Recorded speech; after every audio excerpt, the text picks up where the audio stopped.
Here's page 4 of the geometric sequences series problem set. The first problem says a geometric sequence has second term 21 and fourth term 5.25. So we write that the second term is 21 and the fourth term is 5.25. Find the common ratio. Find the sum of the first 10 terms. Okay, so let's see. We do not have u1. So since we don't have u1, what we could do is we could write two equations with u2 and u4. So we'll write u2 equals u1 times r to the n minus 1. And then we'll write u4 equals u1 times r to the n minus 1. So 2 minus 1 is just equal to 1, and 4 minus 1 is just equal to 3, and r to the first is just r. So first we're going to solve, oh, and then one more substitution we can make. u2 is 21, and u4 is 5.25. Okay, now we're going to solve for either u1 or r, and then we're going to substitute that value into the other equation, and then we'll have one equation with one unknown, and then we can solve for that. So I'm going to solve for u1. So on one side we have u1, and the other side we have 21 divided by r. We just get this by dividing both sides by r. And then we take this value for u1, and then we're going to put it into the u1 over here. And then we get 5.25 equals 21 divided by r times r cubed. This probably looks very similar to another problem we did on the other page. R cubed divided by r is r squared. So now we have 5.25 equals 21 times r squared. Now to get r squared by itself, we're going to divide both sides by 21. 5.25 divided by 21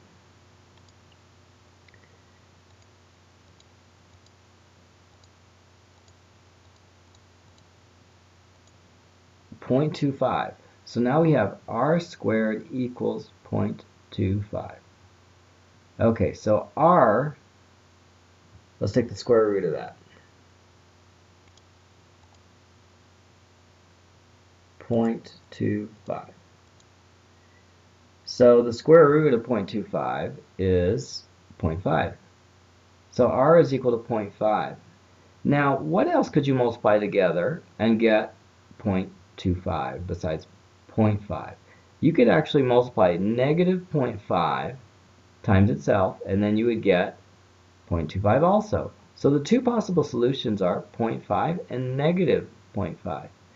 Okay, so the common ratio could be one of these two, and it never says anything about all the terms being positive. If it did, then we could eliminate negative 0.5, but since it didn't, we can't. So let's see. Now let's try to find the sum of the first 10 terms. Remember, the sum formula is equal to u1, 1 minus r to the, and I think I'm going to reverse that direction. I'm going to say r to the n minus 1, and you'll see why I did that in a second. And we'll use this formula. And that's for, okay, so when r is equal to 0.5, then S10, and why did I put S10? Because it says the first 10 terms. S10 is equal to the first term, which, oh, we didn't find the first term yet. We can find the first term easily, though. We could say u1 equals 21 over, and what's the value for r? Well, in the case of r being 0.5, it's equal to 21 divided by 0.5, which is 42. And in the case of r being negative 0.5, then it's going to be u1 equals 21 divided by negative 0.5, which is negative 42. Okay, so u1 42 or negative 42.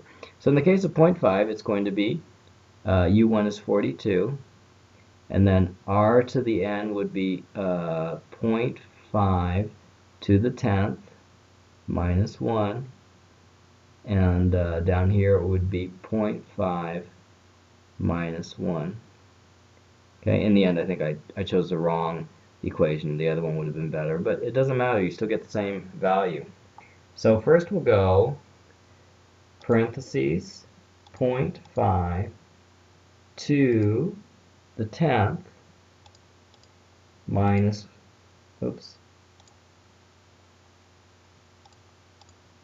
minus 1 divided by 0.5 minus 1, which is negative 0.5. Okay, so that gives us about 2. And then we just multiply that times 42.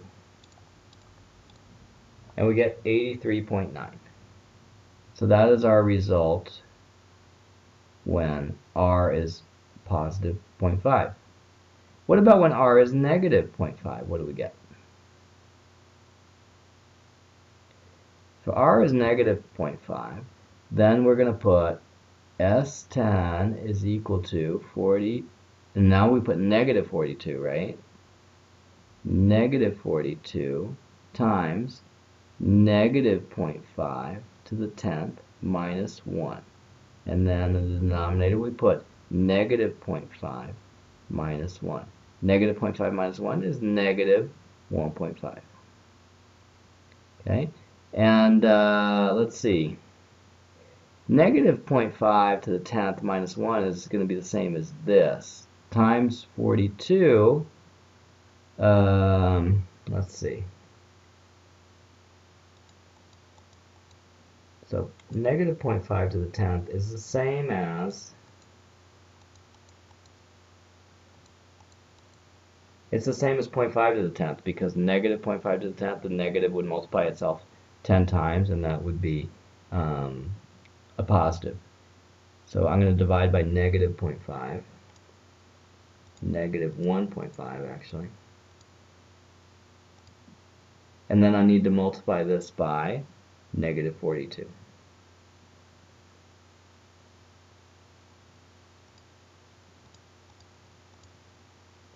Negative 0.27, negative 0.28, negative 0.28.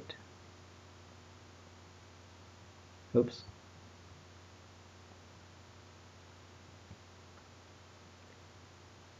Negative 28.0. Okay, so these are the two values for the sum. Now let's go down to number 5. 5. Find the sum of this geometric series. 2 plus 4 plus 8 plus 16 plus all the way to 8192. Okay, so that we would just use the formula S10 equals U1 times R to the 10th minus 1 over R minus 1. So what do we know here? Well, we know that 2 is U1 because it's the first term. And do we know R? Yeah, because look, the first term is 2, second term is 4. That's about the easiest R you can have. It's 2, right? But if you don't know that, you could write U2 equals U1 times R, and you could say that 4 equals 2 times R. R is equal to 4 divided by 2, which is equal to 2. Okay, so R is 2. So we'll put that down. But 2 minus 1 is 1. 2 to the 10th minus 1. And then U1, we know is, oh, now, wait a second, I put S10 here, but we don't know if it's S10 or not. It's S to the N, Sn, right? Okay, sorry about that. And the U1 is 2, right? So we don't know the N, that's what we don't know. Let's see if we can figure out what the N is from 8192. So we know that 8192 is UN, right? That's UN. But what is N? Well, 8192 is equal to U1, 2, times r, which is 2, to the, and it's to the n minus 1, but we don't know how big that is. Now let's see, 8192 is equal to 2 times 2 to the n minus 1. That's the same thing as 2 to the n. So all we need to do is figure out what the n is here, and then we'll know n. Let's see, 8192. Well, what if we just started guessing some numbers here? We could put 2 to the 10th.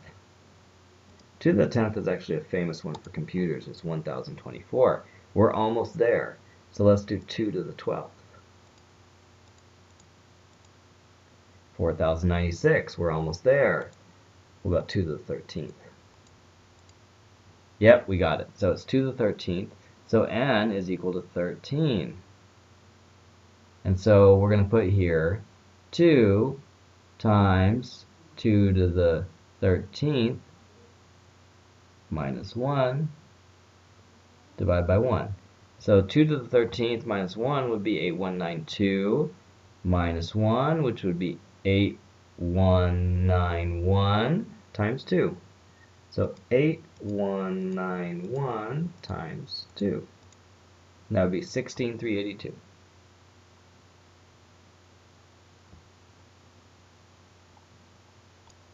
Number 4. On her 21st birthday, Isabel received the following allowance from her parents. 80 Jordanian dinar the first month and an increase of 5% every month for a full year. Find how much she received in month 8. Okay, so the first month she got 80. And the second month she would get 5% more. Okay, remember 5% more would be 0.05 more. What would be the multiplier when the increase is 0.05? It would be 1.05 because you have to add 1 because in addition to the 0.05 increase, you have to count what she had before. 1.05 is the equivalent of 105%. So what does she have at the end of the year? She has 105% of what she used to have. So the multiplier would be 1.05 instead of 0.05. Obviously, it's not 0.05 because if the multiplier was 0.05, it would get very small, very small, very small, and that's not what's happening. Her allowance is getting bigger. Okay? So she got 80 the first month, and then the second month she has 80 times 1.05. And the third month she has 80 times 1.05 squared. Let's see, and then what does she get in month 8? Let's see. So let's see, it would be 4 would be 80 times 1.05 to the third. Now you already see the pattern, right? Month 8 would be 80 times 1.05. And what would you put up here? It would be 1 less to the 7th, right? And so one of the things they want to know is how much Isabel receives in month 8. And you could do that by calculating that on the calculator. How much does she receive in the total of the year? Then you would have to go to which month? Total year would be 12 months. So you would go to 80, 1.05 to the 11th. Okay, now what is this equal to? This is actually equal to U12, right? But we don't want to know U12. We want to know how much she received in total for the year. There's that keyword total. That means we want to know S12. So S12 is equal to U1 times R to the 12 minus 1 over R minus 1. And what's R? R would be 1.05. Okay? And what is U1? U1 would be the first value. U1 is equal to 80. Okay? So putting 80 here, putting 1.05 here and here, multiplying that out, you would get the total for that year. All she receives in the year. Okay? So any of the U values like U1, UA, U12, that's how much she got in that particular month. Month 1, month 8, month 12. But S12 tells how much she got in months 1, 2, 3, 4, 5, 6, 7, 8, 9, 10, 11, 12 added together. Okay, so that's the difference between the S formula and the U formula. Last one. The population of Groville is increasing at a rate of 4% each year. If it's increasing at a rate of 4.4% each year, how much does it grow every year? Or how much does it have at the end of the year? 104%. What's the multiplier? 1.04. Okay? In 2010, the population was 210,000. Calculate the population of Groveville in 2013. Like I said, with these word problems, you need to write everything out, but on the other hand, they're always just for a few years, so you don't have to write a lot. So let's say in 2010, the population is 210,000. The population in 2013 is, we don't know. Okay, we need to figure it out. So 200, 2011, 2012, and we're already at 2013.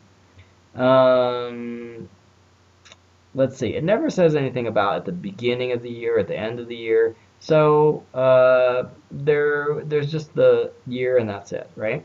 So in 2011, we're going to have 210,000, and we're going to multiply by 1.04 to get that value. And then for 2012, we're going to multiply by 1.04 squared. And then for 2013, we'll multiply by 1.04 cubed. So they want to know the population 2013. All you got to do is put that in your calculator and calculate it out. Okay?